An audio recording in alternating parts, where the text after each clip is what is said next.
All right, everyone. We're going to be getting started. This is How and Why to Bore Your Players by Dylan Ogden. Take it away whenever you're ready. All right. Thank you all for being here. And I'll go ahead and get started. So I want to start this talk by reflecting on a scene from the game The Beginner's Guide that I've been thinking about a lot recently. The game presents itself as a series of maps created by a reclusive game developer known as Coda, which have subsequently been compiled and released to the public by one of Coda's fans named Davey. It gradually becomes clear, however, that Coda's unruly levels chafe against Davey's efforts to fit them into a streamlined package. This conflict is made manifest, for instance, when the player reaches an empty brutalist prison where they're guided along a fenced-off path into a small cell that slams shut behind them. Davey, taking the role of narrator and curator, explains that in the original game, the door would stay shut for a full hour, preventing any further progress until it opens. But Davey has modified the game, opening the door after only a couple seconds in the name of making the game, in his words, playable. Now, the player might already be a little bit suspicious of Davey's editorial intervention here, but there is a commonsensical logic behind his decision. Waiting around for an hour is boring, and boredom isn't fun. It's easy to conclude that boring scenes are therefore flaws that need to be fixed. Davey doesn't consider that the boredom of waiting in a prison cell might be a meaningful, even crucial aspect of the experience that he has unwittingly sabotaged. What would happen, by contrast, if the game really did make players wait that full hour? Would they give up in frustration? Would they alt-tab over to their social media feeds and wait for something to happen? Or would they sit there with the game? And if they did, what might they make of that experience? So in this talk, I want to make a case for boredom as an intentional game design tool that can open up a space for a player-led process of reflective interpretation. Like all tools, boredom can, of course, be misused, but when thoughtfully integrated into a game's design, it's capable of profoundly shifting how players engage with the experience presented to them. Before delving too far into this argument, then, it would help to define this central term, boredom. Unfortunately, it turns out there's a lot of scholarly literature about boredom. Boredom studies is a very real thing, and you can spend years delving into all of its facets and manifestations. So I promise I'm not going to go too far into the theory side here, because most of you would probably find that to be very boring. But I will be drawing on the work of Andrés Elpidoru and a few others to help establish a baseline definition that I'll be using from here on out. Boredom for Elpidoru is an emotional state that consists of two parts. The first is a feeling of not being satisfactorily engaged in one's present situation.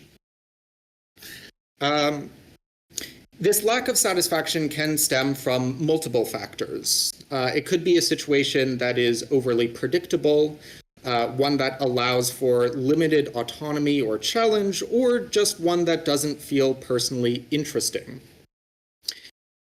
Whatever the reason, being bored is a highly unpleasant state to be in, and that leads to the second key component of boredom, which is an open-ended desire to change the situation to become less boring.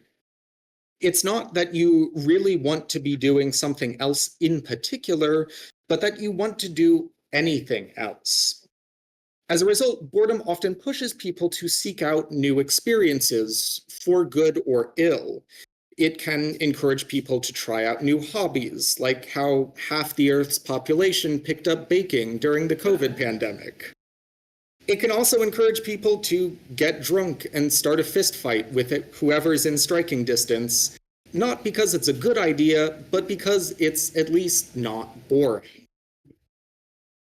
But with this definition as our starting point, it's still not clear why we would want art that bores its audience. If anything, it seems like art is supposed to help relieve us of boredom, not contribute to it. And yet, in just about any artistic medium you look at,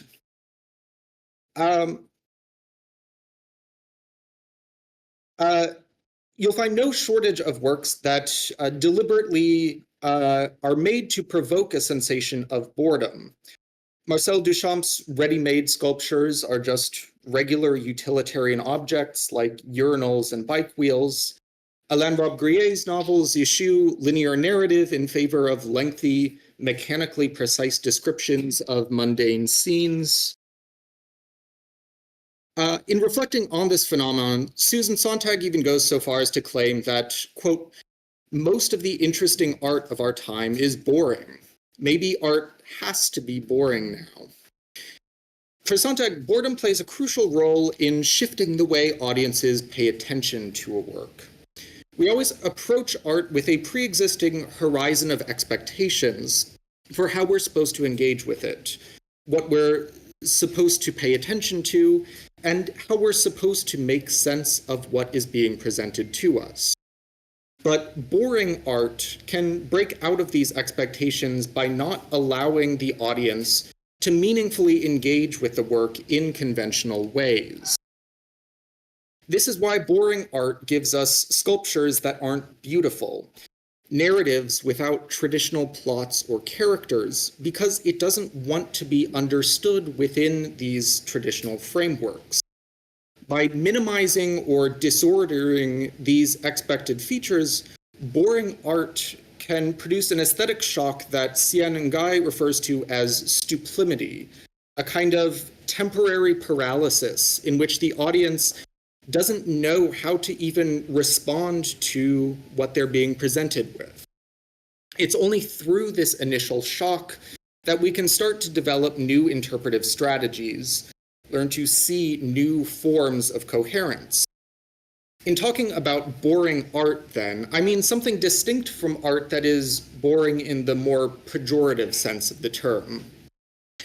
I don't mean art that tries to be conventionally interesting and simply fails, but rather art that deliberately thwarts conventional interest.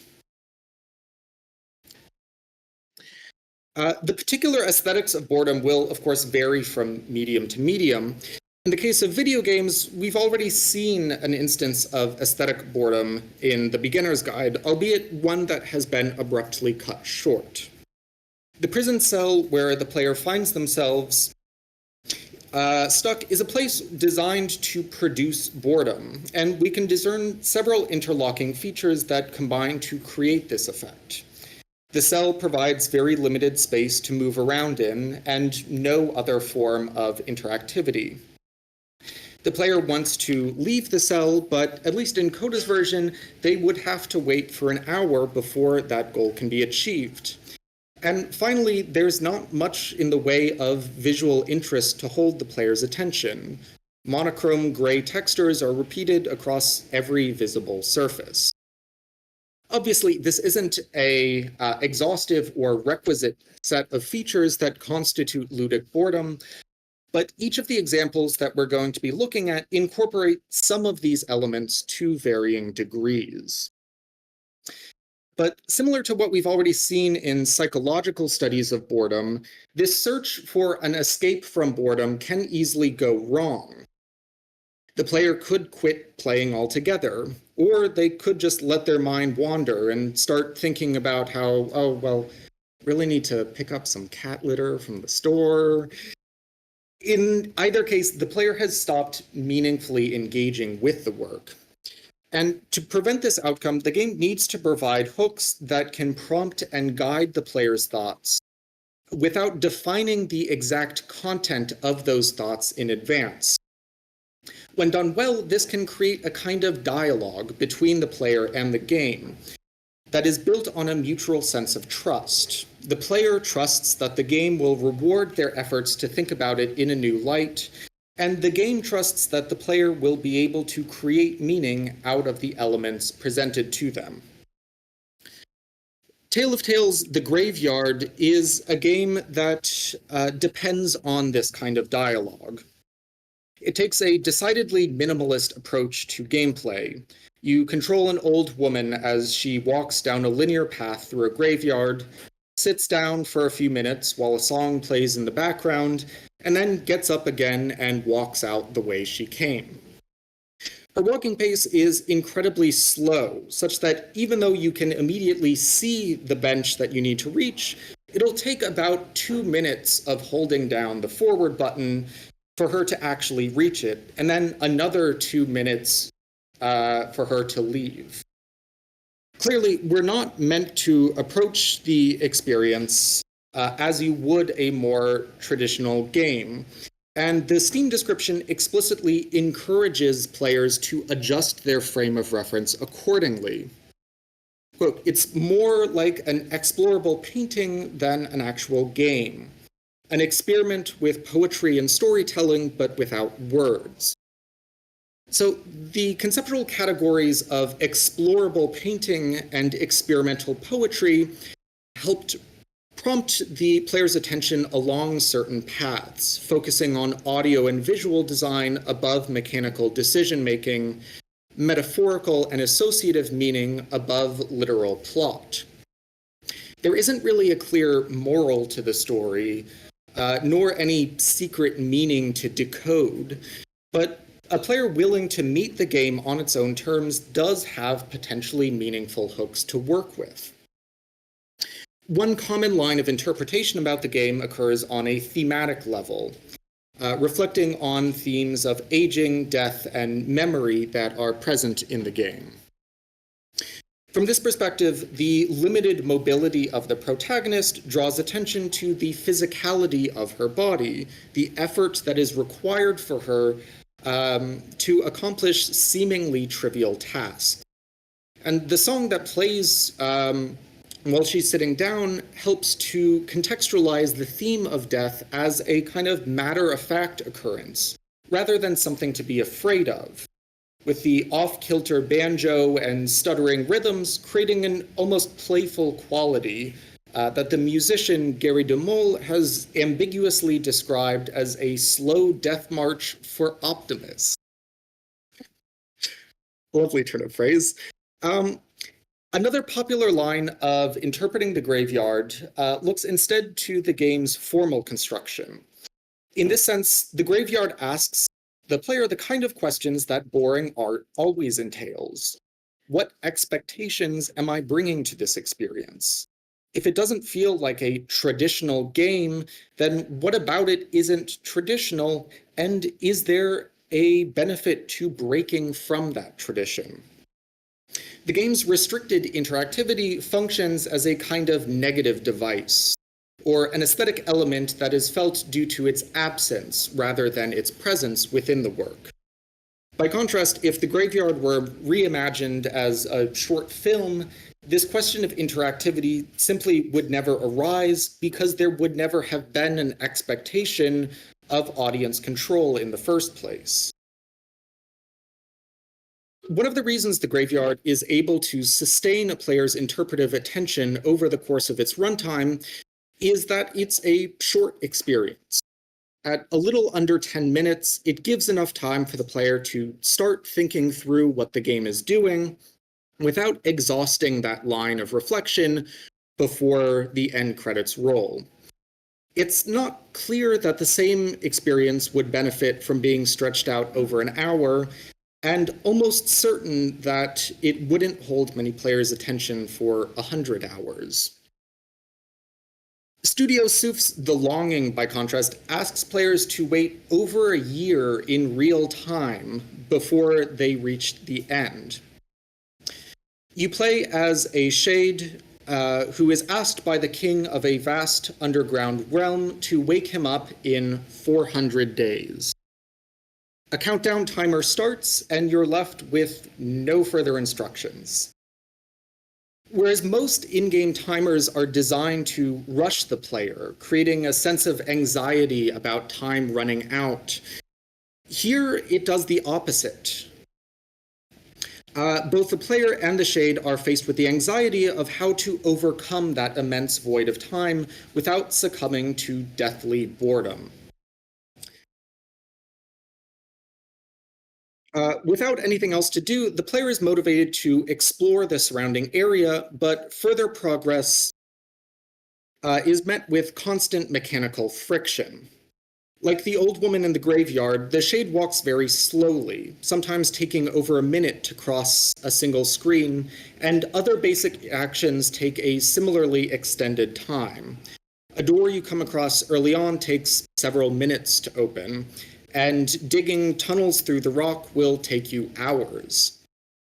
While the player has more choices about where to go and what to do than the linear gameplay of the graveyard, the game's lethargic pace constantly forces players to confront boredom on a mechanical level. At the same time, it does offer several mechanics to make the experience more bearable.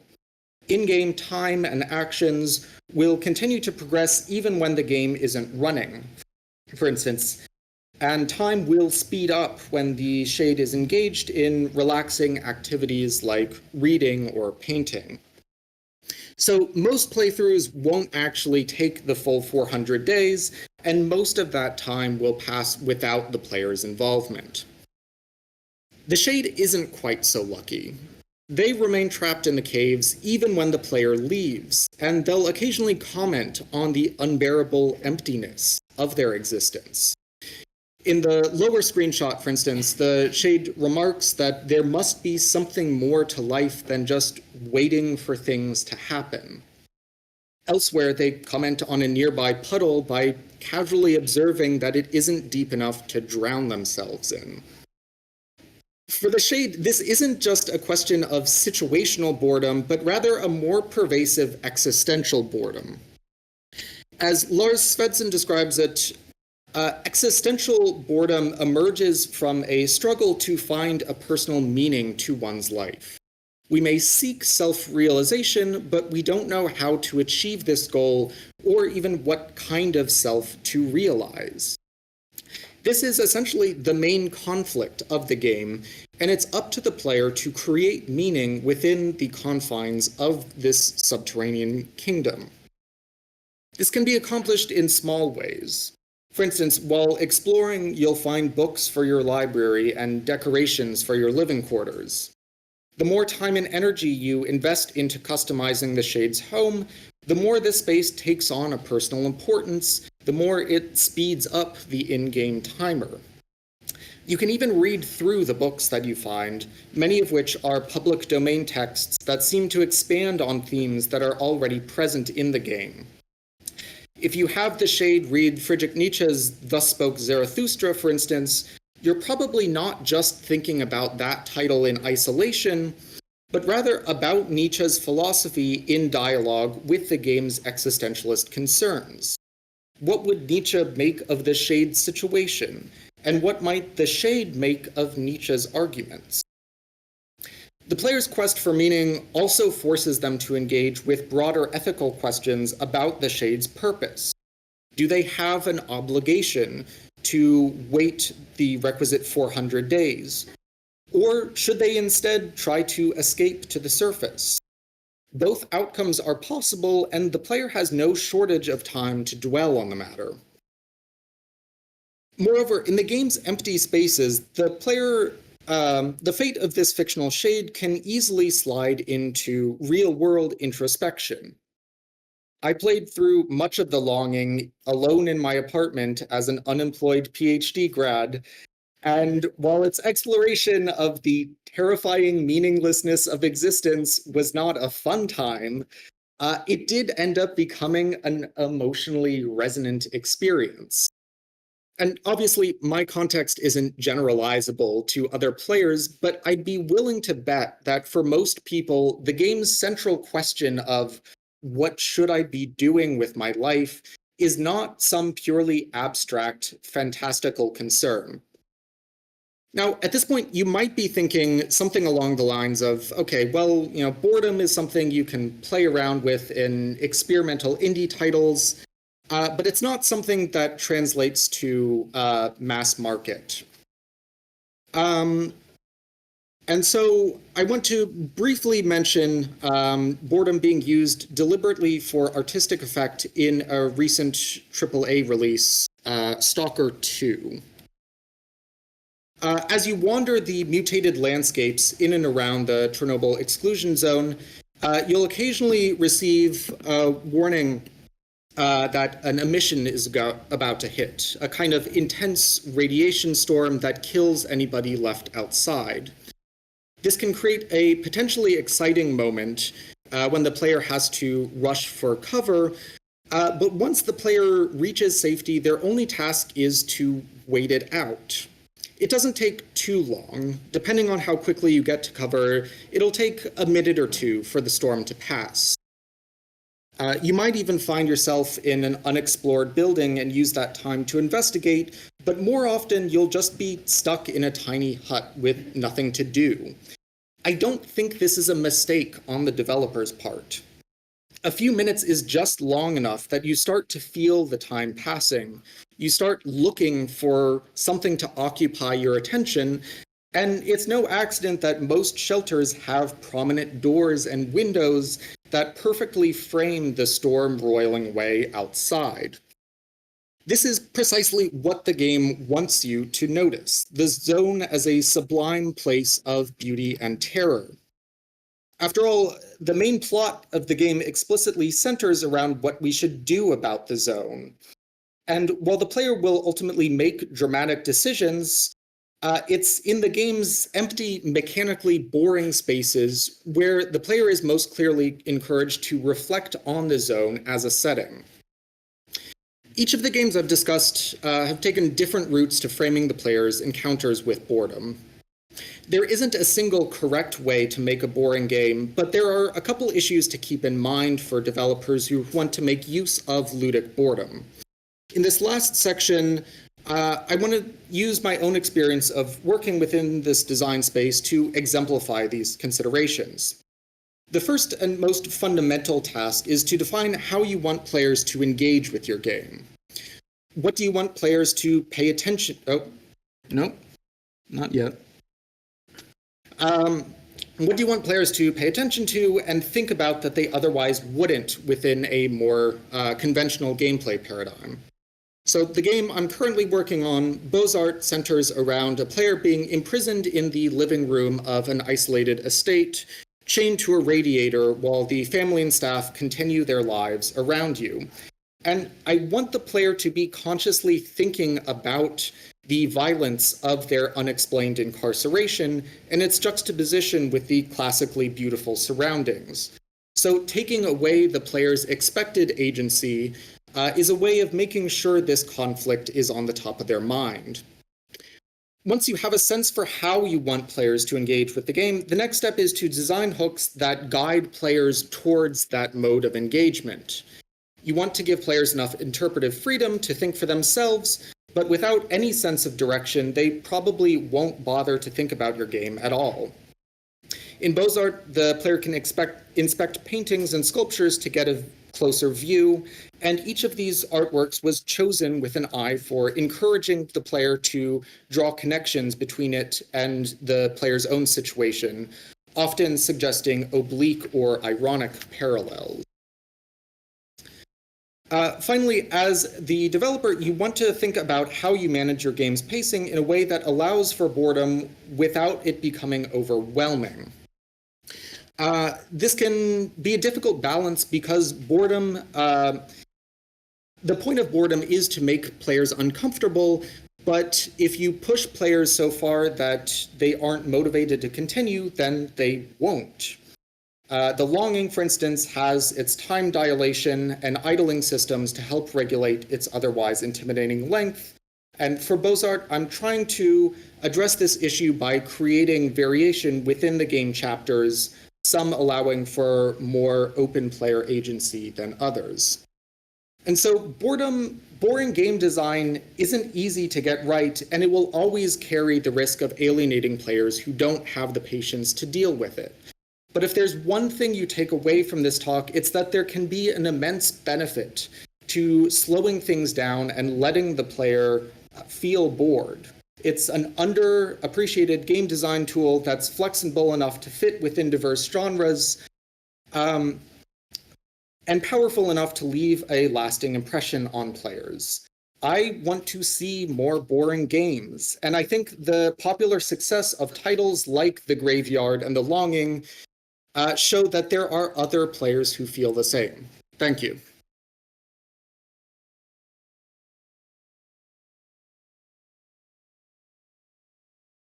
We have 5 minutes for Q&A. I believe some people online may want to ask questions, but I think it'll be easier to start in person if you just want to pick someone out. Okay. Yeah.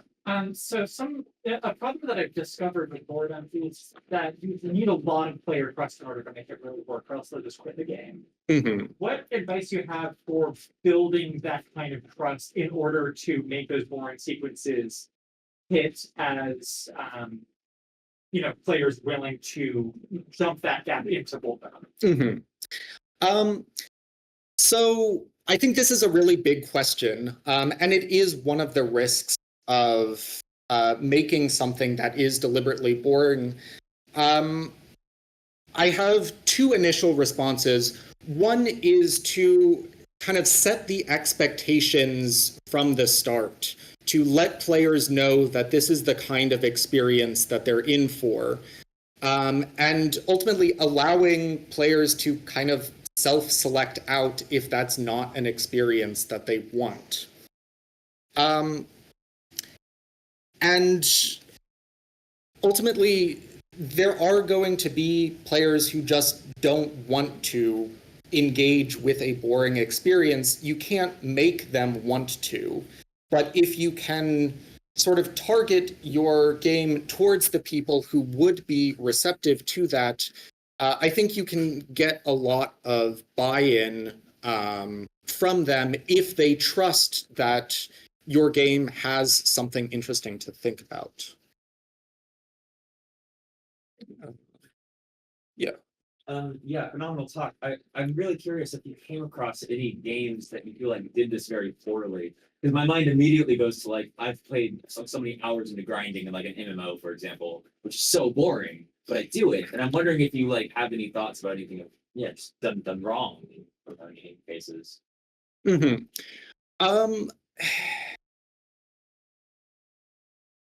I'm trying to think of a specific example of boredom being done wrong, but I think one of the common cases would be something like open world titles in the sort of Ubisoft Far Cry vein, where there's constantly things to do, there's constantly things happening that get very repetitive, that start to lose their meaning, but because a lot of these games don't tend to, intentionally build that boredom into the experience, there's usually not much that they're asking you to think about. It just feels boring without the benefit of that space for reflection. So that's maybe like a sense for the kind of titles that may inadvertently use boring in a less productive way. Yeah. If I remember correctly, the Graveyard game, grandmother can just die from a heart attack. Playthroughs. I was wondering that you're adding a low chance of events that are happening, so that when the people share the experiences of the border, excitingly over the water cooler, some will have those unique experiences to sort of make their experience of boredom more standout. Yeah, I mean, I think this can definitely be an aspect that becomes meaningful as you sort of invest yourself in these experiences. And yeah, so the Graveyard, if you buy the full version, there's a chance for the old woman to die. If you just play the demo, it's the exact same thing, but she can't die. So whether or not that's a good thing or not, It does create, it does add a sort of interest, make this experience sort of intensify the sense of owning this experience, if there are sometimes these little variations.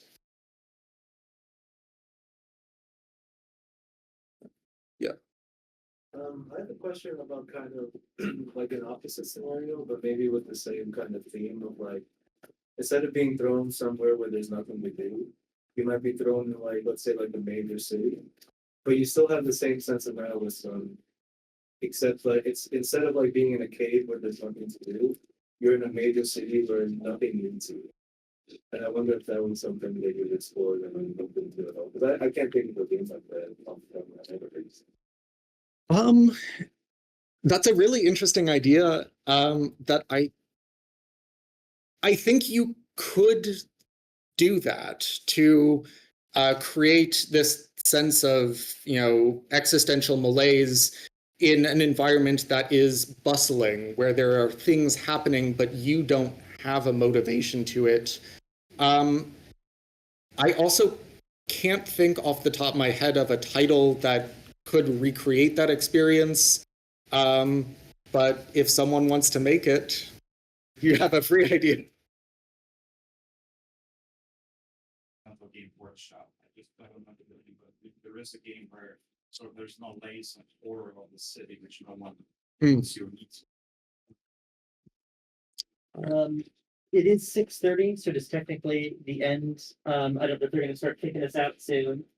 Hurricane the forest. Well, Yeah. all right, but thank you all for coming. I'm honored to be here.